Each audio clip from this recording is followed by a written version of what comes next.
what is your greatest fear? Do you believe that failure equated to being a loser? Hi, I'm Jun. I was raised in rural Japan by wonderful parents who gave me a lot of love. And even though I went to the best high school in town, I was only one of my siblings who did not go to the college.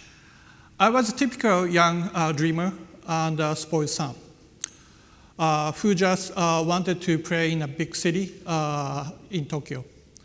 From that time on, I decided that I would not follow the traditional elite course of Japan, Japanese society, of going to the good university and working for the big good company, but would follow my path no one has ever taken. It was really scary at the time, but looking back, this was one of my best decisions, became makers of fire. Since then, my parents had always worried about me and kept telling me, you've got to find what you love. To be honest, that word is a big pressure for me. And because I had no confidence in myself at the time and not found what I wanted to do with my life. I felt like I was in a dark tunnel with no way out. It was the most difficult time for me. I was trying my best to surviving in Tokyo and starting a part-time job at Jungle Cruise in Tokyo Disneyland and so on. It was a fun experience. But as I got older, I got along much better with my parents. And in 1992, I decided to return to my hometown with no particular plans in the future.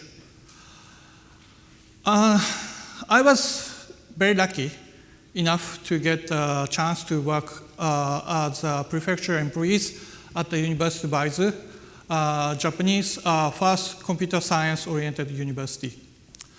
It was a bit strange to think that the world even existed before the Google, right?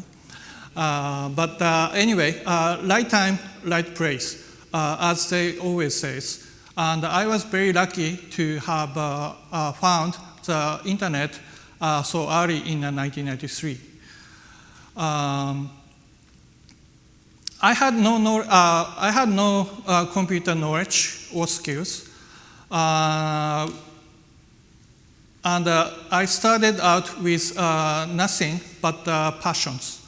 But I feel like I finally find something I'm passionate about. So, like many young people at the time, I believed in the potential of the internet.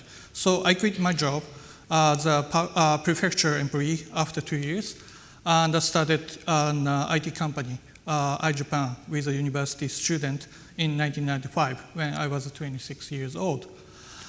In my 28 years of entrepreneurship, being an accidental entrepreneur, I have been things that many people would not believe. I thought I was the only one who could see 20 years into the future at that time. I was like a drop of the water on the mountains of the success. It was not the family I had hoped for, but it did allow me to ascend to the heaven of the creations. In 2011, Fukushima suffered a devastating earthquake and a nuclear accident, causing our community to fracture under the weight of the fear and hatred. As an entrepreneur, I felt very powerless in the face of such kind of catastrophe. The future, which I always dreamed, was not so romantic, and I was drawn into the chaos. But life goes on. I encountered in invariable lessons. Oscar Wilde says, where there is a sorrow, there is a holy ground. As you know, entrepreneurship is always full of love and loss. In 2016, I had a dinner with Phil Rubin, my best friend's mentor, as known as the founder of the Evernote. And he's one of the first unicorn companies. At that night, surprisingly, he appeared very vulnerable, admitting that he had just left the Evernote and moved into the small apartment. Why this news was shocking, what truly struck me was sadness over the breaking the cherished Star Wars mug during the moving instead of devastated about quitting Evernote. I didn't know he was a big Star Wars fan, but he decided whether to stay with his small family-like companies or got investment and became the first unicorns. He decided to become a unicorn and brought a mug to encourage himself. If you look at his old pictures, you will see many pictures of him with a mug. But it was about to be thrown away because it was broken and no longer useful. This seemingly trivial object held great significance for Phil. After the earthquake, I have been focusing on my efforts on revitalizing my hometowns, which was long been famous for its traditional Japanese craft lacquerware, KINTSUGI, which is translates to golden joinery. It's Japanese practice of repairing broken pottery with a lacquer mixed with a powdered gold, silver, or platinum. These techniques highlights the object's imperfections, celebrating its history and the unique beauty. Kintsugi's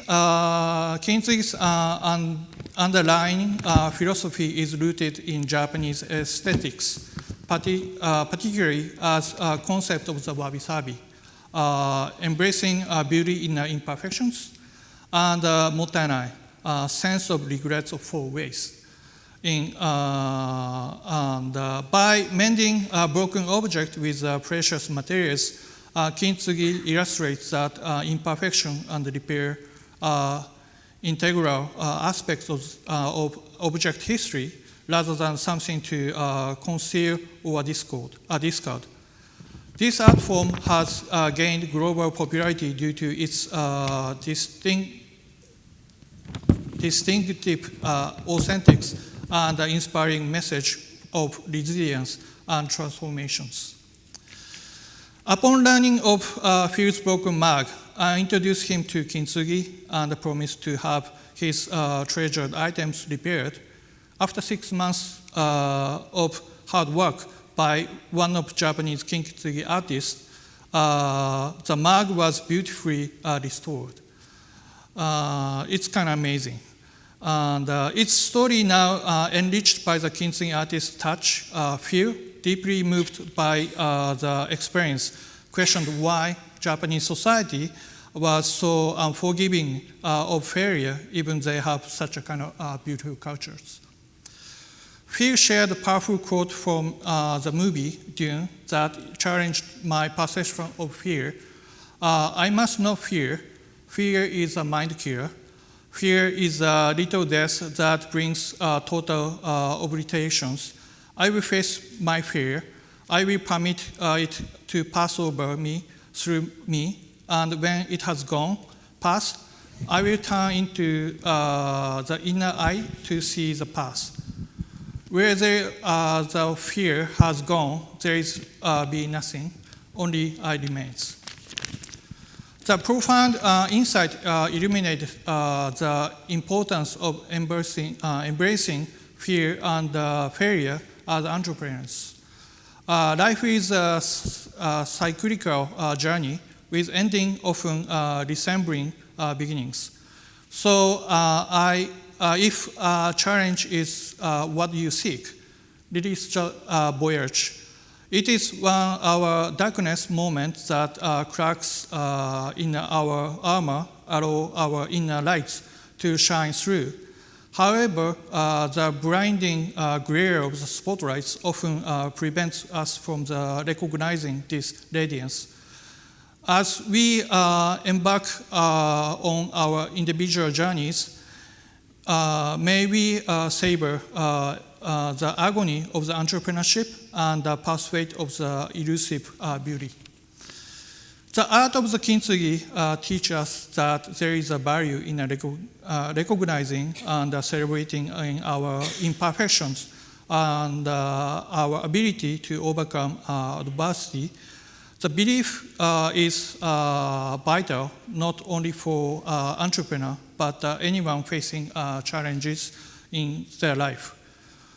What we approach our failure with a kintsugi mindset, we transform our setbacks into the opportunity for growth and self-improvement. By reframing our perspective of failure, we can begin to see it as a catalyst for challenges and a stepping stone towards success. And it's essential components of our personal and professional development. It is through the process of acknowledgement of our mistakes, learning from them and embracing our newfound wisdom that we became stronger, more resilient individuals. In conclusions, let us remember that failure is not a sign of the weakness, nor does it define us as a loser. Instead, it is a testament to our courage and the determination to persevere through life's challenges. So to all the entrepreneurs and dreamers out there, embrace your failures, cherish your kintsugi moment, and continue to forge ahead of your extraordinary journey. You are not alone. Good luck and bon voyage. Thank you.